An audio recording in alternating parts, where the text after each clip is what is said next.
Daily daily ওই বড় বড় মাছ খেতে আর ভালো লাগছে না, তাই আজকে বাজার থেকে কাচকি মাছ নিয়ে এসেছিলাম। কাচকি মাছটা নিয়ে এসে চচ্চড়ি বানিয়েছি। কীভাবে বানিয়েছি বন্ধুরা চলো ঝটপট দেখে নিই। মাছগুলোকে ভালো করে ধুয়ে এরকমভাবে জল ঝরিয়ে রাখতে হবে। আলুগুলোকেও লম্বা লম্বা করে কেটে পাতলা পাতলা করে কেটে এরকমভাবে মাছের মধ্যে দিয়ে দিতে হবে।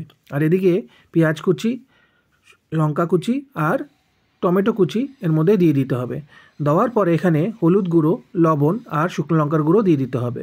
আর সামান্য একটু জিরে গুঁড়ো দিয়ে দিতে হবে। জিরে গুঁড়োটা আমি এখানে দেখাতে ভুলে গেছিলাম, আমি এটা পরে অ্যাড করেছিলাম। তারপরে এখানে ধনেপাতা কুচি আর সর্ষের তেল দিতে হবে। হ্যাঁ বন্ধুরা, এখানে সর্ষের তেল দিলে বেশি ভালো লাগবে খেতে।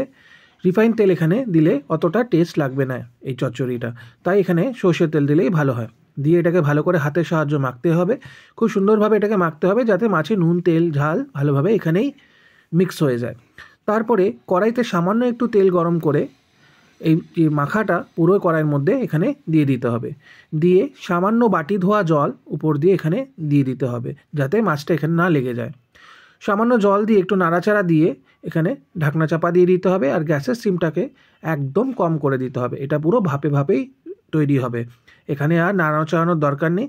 একদম আমরা নাড়াবো লাস্টে যখন মাছটা একদম পুরোপুরি হয়ে আসবে। ব্যাস, নাড়ানোর পরে মাছ আমাদের পুরোপুরি রেডি। নামানোর আগে এখানে আরেকটু ধনেপাতা ছিটিয়ে নিতে পারেন এইভাবে। ব্যাস, এই দিয়ে গরম গরম ভাত খাওয়া হয়ে যাবে। এরকমভাবে আপনারা করে দেখবেন, খেতে দারুণ লাগে। আর আমার রান্না যদি ভালো লাগে বন্ধুরা, আমার চ্যানেলটিকে সাবস্ক্রাইব করে আমার পাশে থাকবেন। ধন্যবাদ।